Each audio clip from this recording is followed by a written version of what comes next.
National Committee.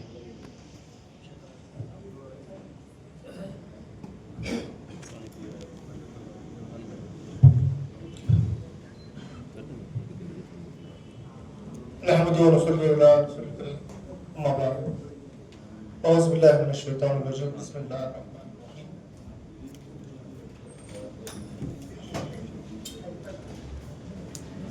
मेरे मोहतरम कायदीन और कर्नाटक के मुख्तलिफ अजला से आए हुए मेरे मोहतरम साथियों, मैं आप तमाम का खैर मकदम करता हूँ बतौर कौमी नायब सदर। और आज हम मुस्लिम यूथ लीग की स्टेट कमेटी को अनाउंस करने के लिए यहाँ पर मौजूद हैं। मुस्लिम यूथ लीग मुस्लिम लीग की एक नौजवानों की फौज है जो मुस्लिम लीग के रहनुमाओं को उनके आने वाले तमाम सियासी और सामाजिक कामों में अपना हाथ बिठाएगी।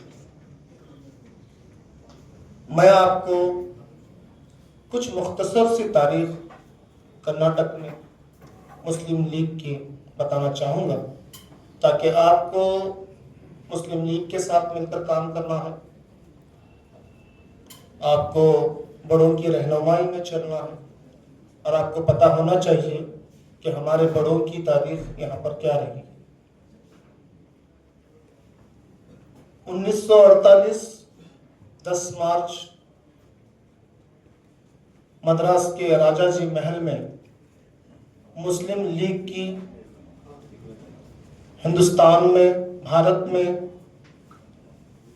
बुनियाद रखी गई कायदे मिल्लत बैरिस्टर इस्माइल साहब के जरिए।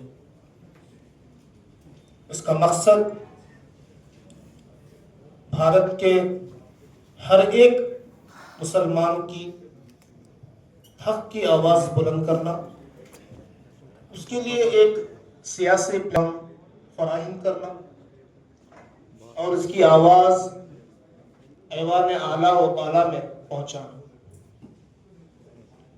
और एक बात आपको बताता चलूं, ये बताना हमारी फ़राइज़ में शामिल है कि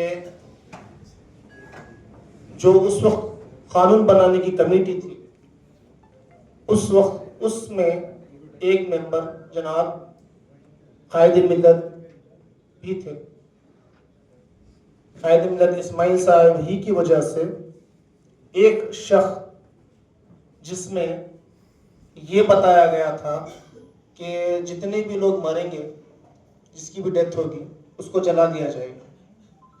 तो उसकी उस वक्त आप समझ सकते हैं कि कितनी बड़ी चीज़ है, क्योंकि 2-3 और कम्युनिटीज़ हैं जिनको यहाँ अपने फौतगी होने वालों को दफन किया जाता है, ना कि जलाया जाता है।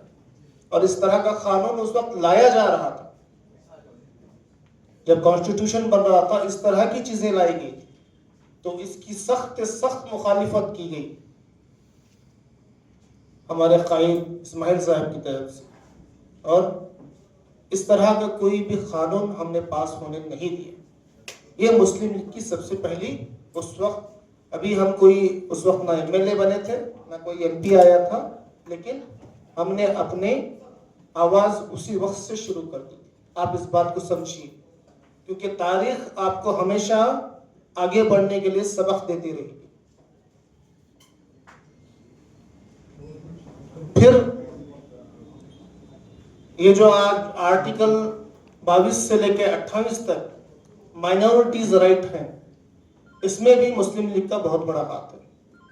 अगर मुस्लिम लीग के कायदीन उस वक्त वहाँ पर मौजूद ना होते तो आप सोच भी नहीं सकते थे कि आज 22 के तहत जो हमें सहूलियात फराहम है, जो भी हमें फैसिलिटीज़ मिल रही हैं, हम वक्फ बोर्ड पा रहे हैं, हमें माइनॉरिटी के तहत हमारी स्कूल कॉलेज वगैरह कायम कर पा रहे हैं, ये उन्हीं की वजह से।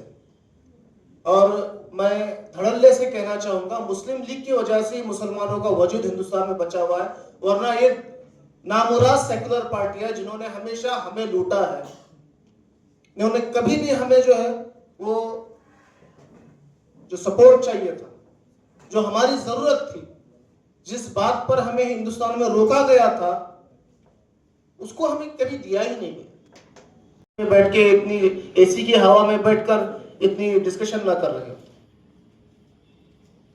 इसलिए हमेशा याद रखिए, अपने नमाजों के बाद हमेशा दुआ में उन लोगों के लिए मग़फ़िरत और उनके जन्नत के लिए दुआ करें।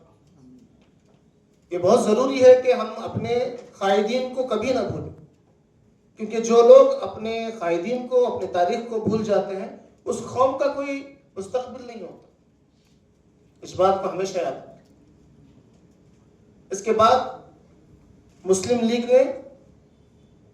लीग के ताल्लुक से उस वक्त के एक सियासी बड़े रहनुमा ने कहा था, मीलाद के झंडे लगे हुए थे केरला में, और उन्होंने कहा कि ये तो मुस्लिम लीग के झंडे हैं जो कि एक मरा हुआ घोड़ा है। और उस वक्त हमारे कायद हरदिल अजीज CH मोहम्मद कोया साहब, उनकी नौजवानी का ये था, वो MSF के लीडर थे। उन्होंने उठ के कहा कि ऐ सियासी कायद, ऐ सेकुलर कहलाने वाले कायद, ये मुस्लिम लीग जो है ये कोई मरा हुआ घोड़ा नहीं, ये सोया हुआ शेर है। और सिर्फ 3 साल के अरसे के बाद 1950 में जब इलेक्शंस हुए, तो उसी सियासी जमात को हमारे साथ मिलकर हुकूमत में आना पड़ा। यह है मुस्लिम लीग की ताकत, आप इसको समझिए। मैं कर्नाटक के ताल्लुक से इसमें ज्यादा आपको बताना चाहूंगा। ये एक सरसरी सी बात, ये इंट्रोडक्शन था लीग का कि ये हम किस तरह से आगे बढ़े। फिर 1977 में मुस्लिम लीग बेंगलुरु में पहली मर्तबा इलेक्शंस में आई। यहां पर 8 कारपोरेटर्स चुनकर आए, और उनके वक्त सी अब्दुल हमीद साहब, जो कि उस वक्त प्रेसिडेंट हुआ करते थे, धारवाड़ और गुलबर्गा से चंद लोग नौजवान जमा हुए। वो लोग बेंगलुरु को आए। बेंगलुरु के लोगों के साथ मिलकर मुस्लिम लीग को रियासत के हर कोने में पहुंचाने के लिए ये लोग नौजवान बढ़े। इसमें मेरे वालिद जनाब मीर महमूद साहब, और बेलगाम से शमशीर साहब, और मंगलूर से सी अब्दुल हमीद साहब, गुलबर्गा से कमर साहब, जो कि मुस्लिम लीग के 4 बार MLA रह चुके, गुलबर्गा से। 1977 में ही पहला जब इलेक्शन हम लोगों ने फेस किया, तो उस वक्त गुलबर्गा में डेप्यूटी चीफ मिनिस्टर के कैंडिडेट थे, और उसके खिलाफ मुस्लिम लीग का कैंडिडेट खड़ा था। हमें बहुत बड़ा दबाव दिया गया कि आप एक सेकुलर पार्टी के खिलाफ ना खड़े हो और आपका बंदा जीत नहीं सकता। लेकिन उस वक्त सबसे हाईएस्ट मार्जिन के साथ खमर साहब, जो खमर इस्लाम कहलाते हैं, उनको लोगों ने जिताया। तो ये तारीख है। उस वक्त हम लोग करीबन 1985 तक लगातार मुस्लिम लीग गुलबर्गा में, वहां की कारपोरेशन में, जहां पर लोग सब्ज झंडा पकड़ने से डरते थे, क्योंकि उस वक्त 47 के बाद ऐसे हालात हो गए थे कि लोग सब्ज झंडे को, हिलाली झंडे को पकड़कर बाहर निकलना भी डरते थे। उन हालात में गुलबर्गा, जिस वक्त के आपको पता है कि पुलिस फोर्स की जानिब से हैदराबाद और गुलबर्गा को एक्वायर किया गया था, तो वहां पे बहुत खराब हालात थे। उसके बावजूद लोगों ने मुस्लिम लीग को एक मौका दिया, और 20-25 साल तक हम लोग जो है अपनी तारीख कायम करते रहे। यही सिलसिला चलता चलता जब 1992 आया और मुल्क के हालात फस्ताई ताकतों की वजह से बिगड़ गए, और इतना बिगड़ गए कि कोई शख्स दाढ़ी वाला जो है शहर में बाहर नहीं घूम सकता था। उस वक्त के मेरे बड़े कहते हैं कि 92 से 2000 सन तक लोगों की 85 से लेकर सन 2000 तक दाढ़ीदार रखने वाले लोगों को घरों से निकलना मुश्किल था। बहुत से लोगों ने उस वक्त अपनी दाढ़ियां मुंडाई। ये हमारे वो वक्त के हालात हैं, आप कैसे इसको इनकार कर सकते हैं। इन हालातों में भी मुस्लिम लीग मुसलमानों के लिए और दूसरे माइनॉरिटीज के लिए खड़ी रही, कभी पीछे नहीं हटे। यहां तक कि हमको हमारा एक हिस्सा तोड़ना भी पड़ा, वो टूटा भी, लेकिन मुस्लिम लीग खड़ी रही। ये भी तारीख में बताता चलो कि हमको तोड़ने की भी कोशिश की गई, हमसे टूटकर चंद लोग अलग भी हुए, लेकिन आज वो कहां है और हम कहां हैं। आज केरला में हम 15 MLAs के साथ खड़े और वहां के लीडर ऑफ अपोजिशन जनाब कोया साहब है, और आने वाले दिनों में हम इस बात की उम्मीद करते हैं कि दोबारा अगर हिंदुस्तान में कोई मुस्लिम चीफ मिनिस्टर बनेगा वो मुस्लिम लीग देगी और केरला में देगी। अब मैं तमाम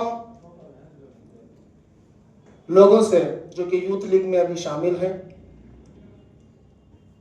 ये गुजारिश करूंगा कि हालात अब भी कुछ खास साजगार नहीं, लेकिन आपको होश से निकलना होगा, जोश से नहीं।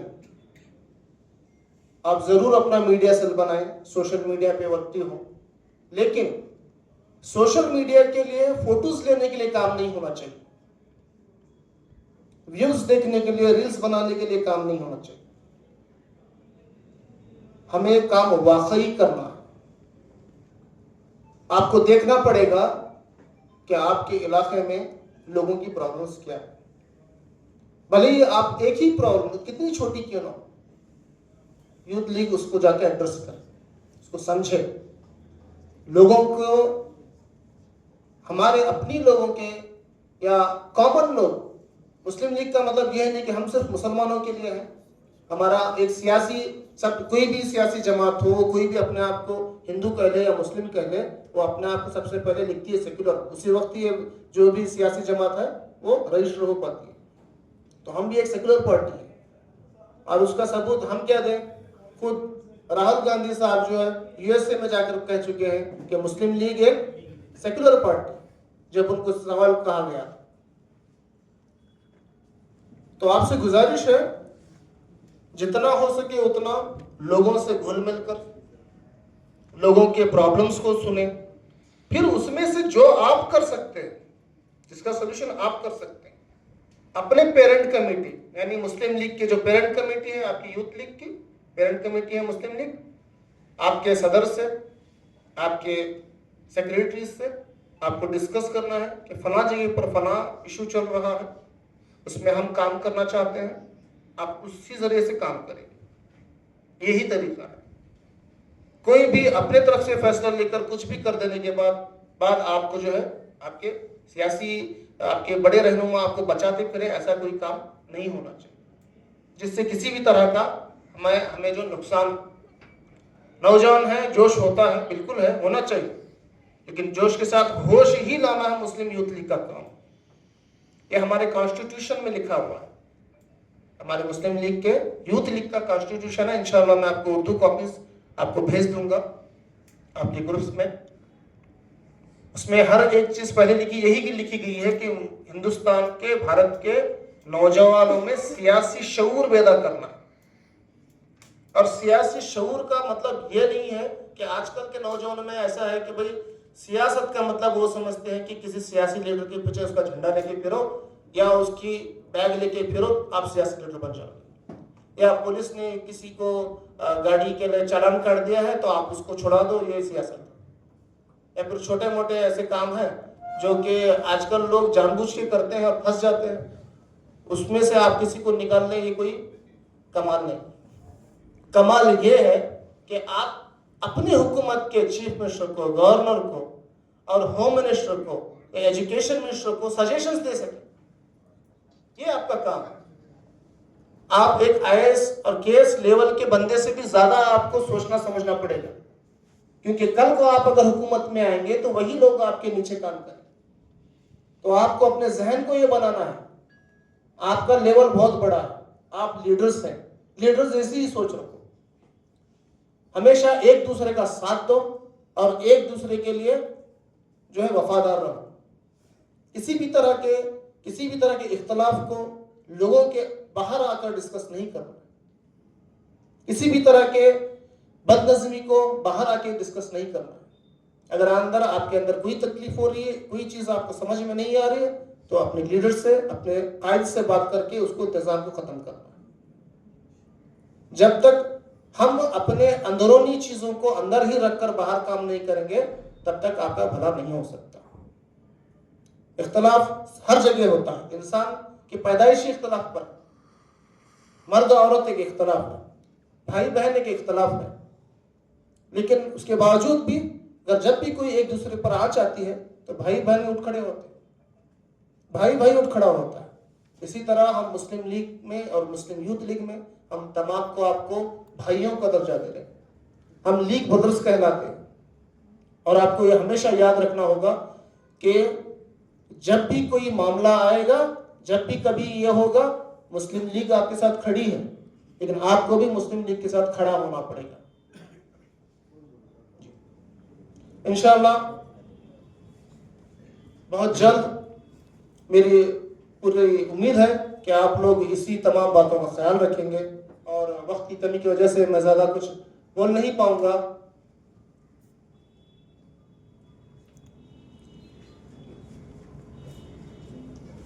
अब आपको यही कुछ चंद चीज़ें तारीख के ताल्लुक से हवाले से बात करनी थी, वरना बोलने के लिए भी बहुत कुछ है। इंशाअल्लाह किसी और वक्त, किसी और जगह इंशाअल्लाह अगर मौका मिला तो आपसे और भी चीज़ों पर डिस्कशन होगा। और एनी टाइम आप मुझे किसी भी ताल्लुक से जानना चाहेंगे, किसी चीज़ ताल्लुक से आप मालूमात करना चाहेंगे, दस्तगीर साहब से या टीपी साहब से, किसी भी तरह के आप ओपन हैं, किसी भी तरह का प्रॉब्लम है, आप मिलकर खुलकर बात करें, आपस में डिस्कस करें, फिर उसको आगे ले जाएं। आखिर दाना अल्हम्दुलिल्लाह, शुक्रिया।